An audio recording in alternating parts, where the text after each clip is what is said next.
Okay guys, cat 2024 slot 2 का अब आज हम करेंगे लॉगरिथम इक्वेशन और इक्वेशन के क्वेश्चंस। ओके, पहला एक क्वेश्चन जैसे ही है, if a b and c are positive real numbers such that a is greater than 10 and b is greater than equals to b is smaller than equals to 10 and greater than equals to c, and log base 8 a plus b divided by log base 2 c plus log base 27 a minus b log base 3 c equals to 2 by 3, the greatest possible integer value of a। a की greatest possible integer value आपको निकालनी है। ठीक है, बहुत ही ज़्यादा tough question था, थोड़ा सा लेंदी था, ज़्यादा टफ था। जैसे अगर मैं एक बात करूँ, log 2 की power 2 2 raise to power 3 a plus b। ठीक है, ये log बेस 8 को मैं ऐसे लिख सकता हूँ। log की एक आइडेंटिटी होती है कि अगर जैसे बेस पावर में तो वो आगे आ जाता है, मतलब ये हो जाएगा 1/3 log base 2 a plus b। इसको हम और कैसे लिख सकते हैं? इसको हम और ऐसे भी लिख सकते हैं, log a plus b base 2 whole to the power 1/3। तो ये वाली टर्म हमने लिख ली ऐसे, log बेस 8 वाली, है ना। इस टर्म को हमने ऐसे लिख लिया। सिमिलरली नीचे क्या है? नीचे है इसके log बेस 2 c। आगे भी हम ये कर सकते हैं, 3 की पावर 3 जो होता है वो 27 होता है, तो वो अगेन आगे आ जाएगा। तो इसको हम इस आगे वाली टर्म को हम लिख सकते हैं log base 3 a minus B की power 1/3 divided by log base 3 c equals to दिया हुआ है 2/3। ठीक है, सिंपल। अब ये क्वेश्चन बहुत सिंपल हो गया। यहाँ पे बेस 2 है, यहाँ पे बेस 2 है, तो जो सेम बेस होते हैं तो नीचे वाला जो मतलब बेस के पावर में जो ऊपर होता है वही उसका ऊपर वाले का बेस बन जाता है। तो हम इसको लिख सकते हैं log base c a plus b की power 1/3 plus log base c a minus b की पावर 1/3 इक्वल्स टू 2/3। लॉग के केस में जो लॉग की बेसिक आइडेंटिटीज हैं और जो सर्ट्स की प्रॉपर्टीज हैं, अगर ये आपको याद है तो लॉग के क्वेश्चन बहुत आसानी से किए जा सकते हैं। कोई टफ क्वेश्चन लॉग पे बनता ही नहीं। ठीक है, अब यहाँ पे आप देख रहे हो लॉग एक, दोनों के बेस सेम है, दोनों मतलब प्लस हो रहे हैं दोनों क्वांटिटीज। तो आप क्या कर सकते हो? मल्टीप्लाई कर सकते हो। तो क्या हो गया? लॉग बेस सी ए प्लस बी है और ए माइनस बी है, तो ए स्क्वायर माइनस बी स्क्वायर, और दोनों की पावर तो सेम ही थी तो 1/3 मैंने लिख दिया इक्वल्स टू 2/3। अब यहाँ पे बेस सी है तो ये क्या हो जाएगा? A square minus B square की पावर 1/3 इक्वल्स टू सी की पावर 2/3। बोथ साइड स्क्वायरिंग अगर आप करोगे तो ये हो जाएगा A square minus B square equals to C square. वो बोल क्या रहा है? A square equals to B square plus C square, ऐसा मिल गया। वो बोल क्या रहा है? वो बोल रहा है कि ए की ऐसी वैल्यू निकालो, ग्रेटेस्ट पॉसिबल वैल्यू निकालनी है। दो स्क्वायर्स का सम, एक ऐसा नंबर निकालो जो दो स्क्वायर्स का सम मतलब ग्रेटेस्ट आ सके, दो स्क्वायर का सम ग्रेटेस्ट आ सके। और एक बात और है, बी और सी जो है वो 10 के बराबर या उससे छोटे हो सकते हैं। मतलब ऐसा भी हो सकता है, इस आइडेंट मतलब ये यहाँ पे जो कंडीशन दी हुई है 10 equals to B equals to C, ऐसा भी तो हो सकता है। बी और सी दोनों को मैं 10 ले लेता हूँ तो क्या हो जाएगा? A square equals to 200, B equals to C equals to 10, ऐसा मैंने लिख लिया। 200 क्या 200 परफेक्ट स्क्वायर है? नहीं, यहाँ पे क्या बोला? ग्रेटेस्ट पॉसिबल इंटीजर निकालना है। तो 200 के आसपास ऐसा कोई नंबर है जो परफेक्ट स्क्वायर है? क्या है? 196। 196 का क्या स्क्वायर होता है? 14 का। तो a equals to 14। That is the answer for this question. चलिए नेक्स्ट क्वेश्चन पे आते हैं। नेक्स्ट क्वेश्चन ये है, the roots of alpha and beta of the equation, alpha beta of the equation 3x square plus lambda x minus 1 equals to 0 satisfy 1 upon alpha square plus 1 upon beta square equals to 15, the value of alpha cube plus beta cube का whole square is। ठीक है, बहुत tough question नहीं है, बहुत tough question नहीं है। आपको पहले बात इन दो बातों को ध्यान में रखना है। ठीक है, अगर मैं ऐसे लिखूं जो इसने आइडेंटिटी दी है, पहली बात 1 upon alpha square plus 1 upon beta square equals to 15 है। इसको मैं कैसे लिख सकता हूँ? Alpha square plus beta square equals to 15 alpha into beta का होल स्क्वायर, ऐसे मैं लिख सकता हूँ, ठीक है। दूसरी बात इसने बोली है alpha cube plus beta cube का होल स्क्वायर होता है। तो alpha cube plus beta cube होता क्या है, alpha plus beta into alpha square minus alpha beta plus beta square. ये दो आइडेंटिटीज आपको याद रखनी थी, ठीक है। बाकी इस क्वेश्चन में ऐसा कुछ है नहीं। अब यहाँ पे इक्वेशन क्या दिया है, 3x square plus lambda x minus 1 equals to 0। इसको सिंप्लीफाई कर सकता हूँ, x square plus lambda upon 3x minus 1 upon 3 equals to 0। इससे हुआ क्या, इससे हुआ ये कि मुझे पता चल गया अल्फा प्लस बीटा की वैल्यू है minus lambda upon 3। Basic quadratic equation का फॉर्म होता है x square minus alpha plus beta into x plus alpha beta, ठीक है। ये आपको पता होना चाहिए। तो जब ये मुझे पता है तो अल्फा प्लस बीटा यहाँ पर, अल्फा प्लस बीटा कितना दिया हुआ है, लैम्डा बाय 3। अब साइन यहाँ पे प्लस है तो मैं यहाँ पे नेगेटिव का साइन लगा दूंगा, सिंपल। दूसरी बात क्या दी है, अल्फा इंटू बीटा उसने कितना दिया है, 1 अपॉन 3, बेसिकली माइनस 1 अपॉन 3 है, ठीक है। मैं डायरेक्टली इसको यहाँ पुट कर सकता हूँ इस वाली इक्वेशन में, ऑफ कोर्स कर सकता हूँ। तो उससे होगा क्या, उससे होगा ये कि चलो इसको अभी मैं पुट नहीं करना, पहले इस इक्वेशन पे फोकस करते हैं, ठीक है। अल्फा प्लस बीटा का होल स्क्वायर क्या होता है, alpha square plus beta square plus 2 alpha into beta, ये होता है। अल्फा प्लस बीटा कितना दिया, lambda, lambda square upon 9 equals to alpha square plus beta square, यहाँ पे कितना दिया हुआ है 15 अल्फा बीटा का स्क्वायर। 15 अल्फा बीटा का होल स्क्वायर कितना हो गया यहाँ पे, माइनस 1/3 है तो ये हो गया 9, 15 अपॉन 9 माइनस 2 अपॉन 3, ठीक है। 2 अपॉन 3 मैंने अल्फा बीटा की वैल्यूज रखी है बस, तो 2 अपॉन 3, सॉरी डबल हो गया 2 अपॉन 3, इसको ऊपर नीचे मल्टीप्लाई करो तो ये कितना हो जाएगा, ये हो जाएगा कुछ, चलो इसको नेक्स्ट लाइन में करता हूँ, lambda square upon 9 equals to 15 upon 9 minus 6 upon 9, ठीक है। 15 माइनस 6 का कितना होगा 9।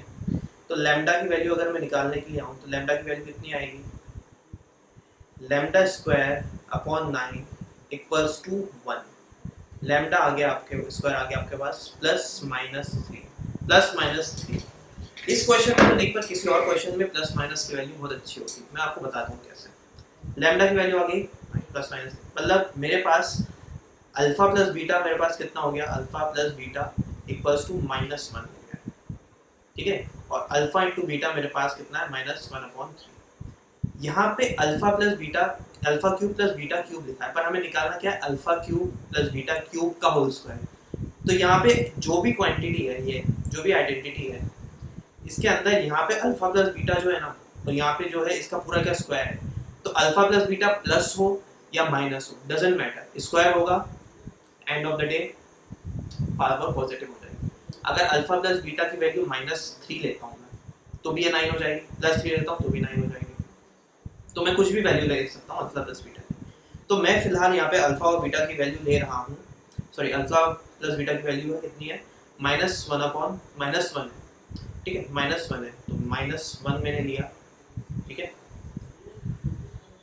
Alpha square plus beta square already दिया हुआ है, alpha square plus beta square, alpha square plus beta square है 15 अल्फा इंटू बीटा, मतलब 15 अपॉन 9 प्लस अल्फा और बीटा माइनस है तो -1 अपॉन 3 कितना हो गया 1 अपॉन 3, इसका होल स्क्वायर। बस वैल्यूज पुट करनी है आपको, -1 3 अपॉन 3 19 18 2, मतलब यहाँ पे 3 डिवाइड में मल्टीप्लाई किया तो 18 अपॉन 2, तो 18 अपॉन 9 9 2 18 -1 इंटू 2 इसका होल स्क्वायर, ये हो गया 4 is the answer for this question, option C, okay. Okay, next question है, if x and y are the real numbers such that 4x square plus 4y square minus 4xy minus 6y plus 3 equals to 0, then the value of 4x plus 5y। इसी concept पे 2023 में भी एक question आया था जिसमें मैंने short video भी बनाया था। ये बेसिक कॉमन सेंस का क्वेश्चन था, देखिए आप ध्यान से देखिए। 4x स्क्वायर, ठीक है, minus 4xy plus y square plus 3y square -6y+3। क्या मैं इसको ऐसे लिख सकता हूँ इस इक्वेशन को? ऑफ कोर्स लिख सकता हूँ। ठीक है, कुछ नहीं किया मैंने, ये इसको 4y² को ऐसे स्प्लिट कर दिया और 4xy को मिला लिया। ध्यान से इस इक्वेशन को देखिए क्या बन रही है, 2x - y का होल स्क्वायर बन रही है। ये आपको पकड़ना आना चाहिए। ध्यान से देखिए, इक्वेशंस के साथ, अलजेब्रा आइडेंटिटीज के साथ आपको इतना ज़्यादा अच्छा होना है कि आप देख के समझ जाए कि हाँ ये इक्वेशन आ रही है। नहीं आ रही तो आप इसको एक रूट लेकर भी कर सकते हो, कोई दिक्कत नहीं। मुझे दिख रही थी।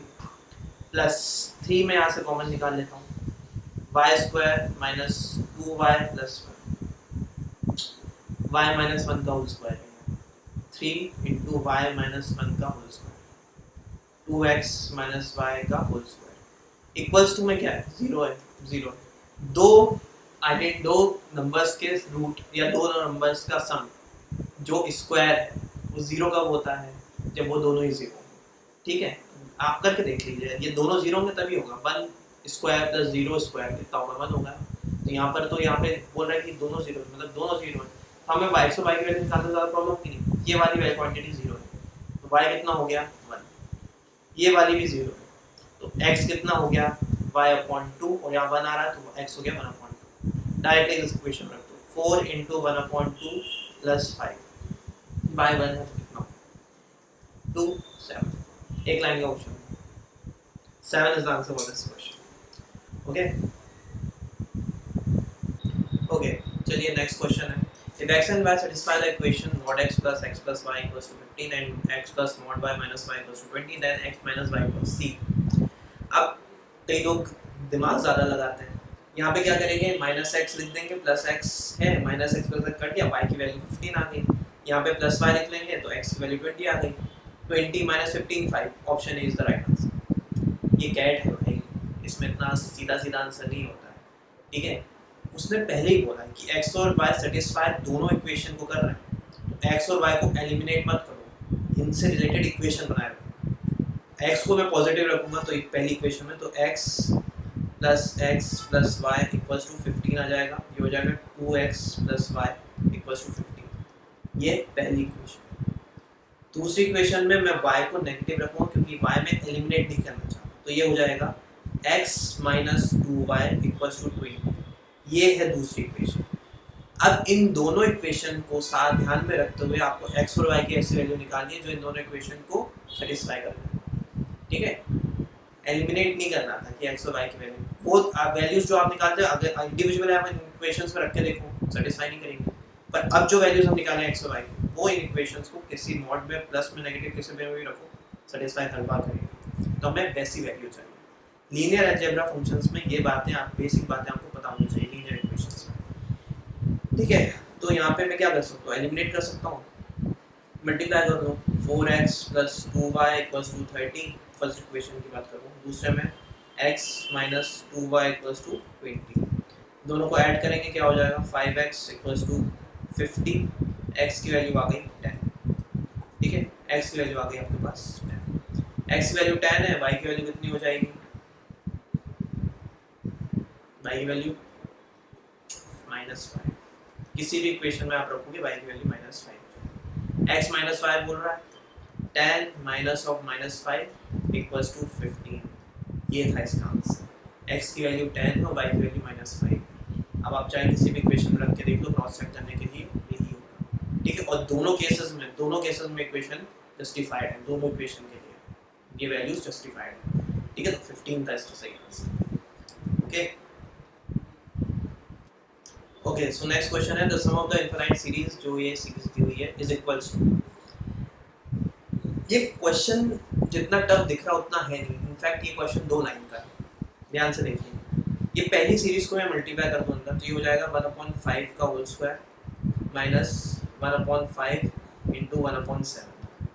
दूसरी सीरीज में क्या होगा, अंदर ही मल्टीप्लाई कर दूंगा, +1/5 की होल पावर 4 - 1/7 का होल स्क्वायर × 1/5 का होल स्क्वायर। आप इसको लिख सकते हो 1/7 × 1/5 का होल स्क्वायर, ऐसे भी लिख सकते हो। And dash. दो सीरीज दिख गई आपको, एक ये है और एक ये है। इस सीरीज में पावर 2 से इंक्रीज हो रही है, तो ये सीरीज होगी कैसी, 1/5 का स्क्वायर + 1/5 की पावर 4 प्लस 1/5 की पावर 6, दो से बढ़ रही है, कहाँ तक जा रही है, इन्फिनिटी तक जा रही है। और दूसरी सीरीज क्या हो गई, माइनस साइन में कॉमन ले लेता हूँ, 1/5 इंटू 7 1/7 प्लस 1/5 इंटू 1/7 का whole square plus dot dot dot. ठीक है, आप चाहो तो ये 1 है, ठीक है, आप चाहो तो ये 1/35 कॉमन भी ले सकते हो, तो ये कुछ ऐसा हो जाएगा, इसमें से 1/5 को कॉमन ले लो तो हो जाएगा 1/5 का होल स्क्वायर, मैंने कॉमन निकाल लिया, अंदर 1 से इंफिनिटी तक सीरीज में डायरेक्टली लिखा हूँ। इंफिनिटी सीरीज का समझा होता है a/1 - r, r कितना है 1/5/2 की पावर 1/5 की होल की पावर 2 माइनस 1/35 कॉमन ले लिया, 1/5 टू 35 होता है, इसमें भी 1/1 माइनस r 1/35। ठीक है, अब इसका सम करना है, अब इस इक्वेशन को सॉल्व करना है, कर लीजिए सॉल्व। इसको आप सॉल्व करेंगे, इसको सॉल्व करने के लिए मैं क्या करूँ, कोई शॉर्ट ट्रिक 1/25 नहीं, शॉर्ट ट्रिक नहीं, 1/25 into 25 divide by 25 - 24 minus 1/35 into 35/35 - 34। ठीक है, ये 25 से 25 कैंसिल हो गया, 35 से 35 कैंसिल हो गया, 1/2 कॉमन ले लो, 1/12 माइनस 1/17, 17 माइनस 12, 17 एक प्राइम नंबर है तो हो जाएगा 5, 17 इंटू 12, 17 + 17, 17 × 2 = 34, 34 हो गया, 204, 204 into 2 408। Option A is the right answer of this question. Calculation में आपको तेज होना पड़ेगा अगर आप कैट की प्रिपरेशन कर रहे हो, इस तरह से आपको सोचना पड़ेगा। ठीक है,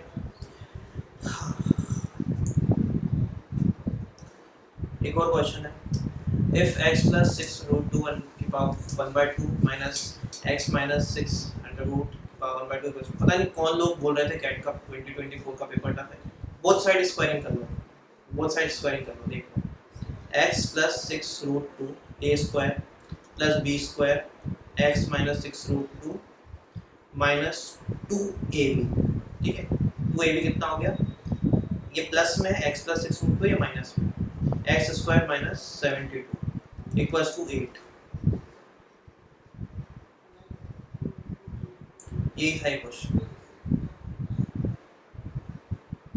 हाँ चलो ये अंडर रूट में आएगा, ठीक है, कुछ फर्क नहीं पड़ता। ठीक, ये कट गया, ये कट गया, 2x - 2 under root x square minus 72 equals to 8।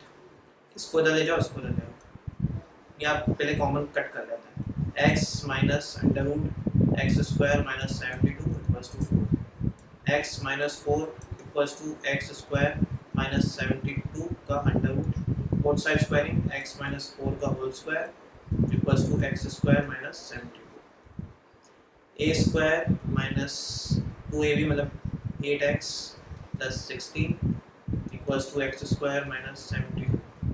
ठीक है, x स्क्वायर से x स्क्वायर कैंसिल हो गया, इसको इधर ले आओ, इसको इधर ले आओ, तो ये हो जाएगा 88 इक्वल्स टू 8x, x आ गया देन। ये क्वेश्चन टफ था, इसने सोचा ही नहीं कि इतना इजी क्वेश्चन था। सर्च और इंडाइसेस के क्वेश्चन जनरली इजी आते हैं, टफ नहीं होते। ओके, इन इक्वेशन और लॉगरिथम का आखिरी question, all the values of x satisfy an inequality 1/x + 5 smaller than equals to 1/2x - 3। ये क्वेश्चन टफ तो नहीं था, पर हाँ ये क्वेश्चन थोड़ा सा मतलब आप हिट एंड ट्रायल से कर लेते हो क्वेश्चन, ऑप्शन चेकिंग से, और पहला ऑप्शन चेक करते वही आंसर हो जाता। ठीक है, देखो ध्यान से, x की वैल्यू कभी भी क्या नहीं हो सकती, 5 - 5 तो हो नहीं सकती, नहीं तो LHS में जो होगा नॉटिफाइड हो जाएगा। अगर मैं x की वैल्यू, चलो पहली कंडीशन को ही देख लेते हैं, पहली कंडीशन तो आंसर है, चलो दूसरी कंडीशन से देखते हैं, b से। ठीक है, b को चेक करता हूँ, x की वैल्यू -5 से बड़ी होनी चाहिए, तो क्या मतलब -4 में माइनस, चलो -1 ले सकता हूँ ना, -1 ले लेता हूँ, x = -1 रख दिया। ठीक है, -1 यहाँ रखते, देखो -1 + 5 स्मॉलर इक्वल्स टू 1/-2 - 3, 4 मतलब 1/4 स्मॉलर देन 1/-5, ऐसा होगा क्या, ये नेगेटिव साइन है और ये पॉजिटिव है, पॉजिटिव बड़ा होगा ना, तो ये कंडीशन तो होगी ही नहीं। कोई एक एक वैल्यू रख के तो आपसे चेक कर लेते हैं, ऑप्शन सी रख के देख लो, ऑप्शन सी x की वैल्यू -5 से कम होनी चाहिए, -5 से कम -6 रख लो, -6 कितना हो जाएगा -1 स्मॉलर इक्वल्स टू 1 अपॉन -12 -3 कितना हो गया -1 स्मॉलर देन -1 अपॉन 15। नेगेटिव के साइन में -2 is greater than -3, -1 is greater than -2, -3 ऐसा होता है। अब ये -1 से ये जो वैल्यू है 1/15 ये 1 से छोटी है ना और नेगेटिव में तो 1 से बड़ी होगी ना, तो ये सी कंडीशन भी वैलिड नहीं, डी कंडीशन चेक करोगे वो भी वैलिड नहीं आएगी। ऐसे हिट एंड ट्रायल से आपको चेक करना था। ऑप्शन ए चेक करते हैं, चलो ऑप्शन ए चेक करते हैं। ऑप्शन ए में क्या है, x की वैल्यू -5 से कम, चलो, और x की वैल्यू 3/2 से बड़ी और 8 से छोटी होनी चाहिए। x की वैल्यू 3/2 से बड़ी और 8 से छोटी होनी चाहिए। ये वाली कंडीशन अगर मैं ध्यान से देखूं, 3/2 से बड़ी मतलब 2 3 4, x की वैल्यू 2 रखो, 1/7 small equals to 1/4 into 4 - 3 1, 1/7 is smaller than 1 obviously। -5 वाली कंडीशन भी आप यहाँ रख सकते हो, कोई दिक्कत नहीं, -6 रख दो यहाँ पे, -6 स्मॉल इक्वल्स टू -x की वैल्यू ये और बोला उसने, और मतलब ये दोनों कंडीशन आपको कंसीडर करनी है। x की वैल्यू 3/2 से बड़ी है और x 5 से छोटी है, रीजन ही नहीं आ रहा है, ये तो रीजन में ही नहीं आ रहा, ये तो रीजन में भी नहीं आ रहा, तो ये वाली कंडीशन फॉल्स, ये वाली कंडीशन भी फॉल्स, सिर्फ पहली कंडीशन ही है जो वैलिड है। और वाला पार्ट तो आपका डायरेक्टली दिख रहा है कि ये वैलिड है, इसमें तो और वाला पार्ट, चलो x वैल्यू 2 रख दो, ऑप्शन सी से x वैल्यू 2 रख दिया, 3/2 से बड़ी 2 बड़ी है ना, रख दिया यहाँ पे 7, ठीक है, 1/7 स्मॉलर इक्वल्स टू 1/1, ठीक है। दूसरी कंडीशन x की वैल्यू -6 रख दी, -1 अपॉन -1 स्मॉलर देन 1/1 -12 -15, ठीक है। ये ऑप्शन सी वाला ऑप्शन भी वैलिड है, ठीक है। पर ध्यान से देखिए, 1 और 7 और 1 से छोटा, 1/7 इससे छोटा है, करेक्ट। y -1 से बड़ा छोटा है, नहीं सॉरी, -1 से छोटा है, ये भी करेक्ट। ऑप्शन ए में, ऑप्शन ए भी ये वाली कंडीशन वैलिड है, ये वाली कंडीशन भी वैलिड है। पर क्या 8 से बड़ा नंबर में रख सकता हूँ, 8 से बड़ा मैं नंबर रख सकता हूँ, चलो 9 रख के देखो, 1/14 स्मॉलर देन 1/15, नहीं, ये वाली वैलिड नहीं है। क्या सी ऑप्शन में ये अपर लिमिट दी है क्या, सी ऑप्शन में तो उसने बोला 3/2 से कोई सी भी बड़ी वैल्यू आप रख सकते हो। ऑप्शन सी और ऑप्शन ए दोनों वैलिड है एक हद तक, ठीक है, कंप्लीटली वैलिड नहीं, एक हद तक वैलिड है, ठीक है। यहाँ पर ये सही है कंडीशन, ठीक है, मैंने गलत लिख दिया, यहाँ पर कंडीशन सही है, पर यहाँ पर ये बात लिखिए कि 3/2 से x बड़ा होगा, है कितना बड़ा है, 9 रख सकते हो, 10 रख सकते हो, नहीं रख सकते, कहाँ तक रख सकते हो, अप टिल 8 तक, ठीक है। ऐसे आप ऑप्शन डी भी चेक कर लेना, अपर लिमिट और लोअर लिमिट दोनों रख के देख लेना, ठीक है, आंसर नहीं आएगा, ठीक है। तो इस तरह से हिट एंड ट्रायल से चेक करना, option A is the right answer for this question, okay.